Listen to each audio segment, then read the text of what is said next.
12 volts replacement motor. For 1012-50 GPH cartridge pumps. Package dimensions, 7.5 L x 6 W x 3H.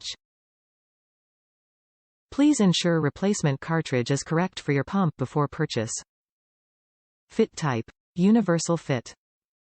Replacement motor, MFG-JP 28512, for 1012-50 GPH cartridge pumps, 12 volts. Top reviews from the United States. I recommend the Johnson bilge pump design.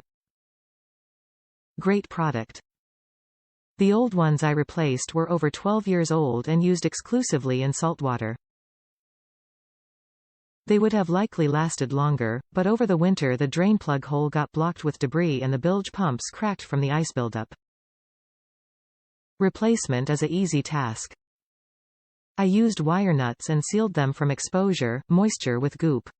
Plus, I added a wire ties about an inch back on the two leads for added security so that the wire could not be easily pulled apart and would remain secure.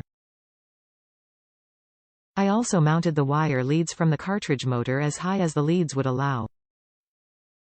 There was plenty of wire on the new Johnson pump leads with the new cartridge. I would recommend that the manufacturer list the length in their advertisement because it was a concern of mine but turned out to be of sufficient length. When removing the old pump cartridge, I cut the wire off right at the cartridge, thus assuring much more wire than the original installation. One of the bilge pumps was mounted under the motor, but technically it's the right location. The 1000 GPH motor is powerful and easily lifts the water in the bilges for discharge. No messing with new mounting, hoses, etc. The Johnson bilge design makes the job easy. Highly recommended product replacement.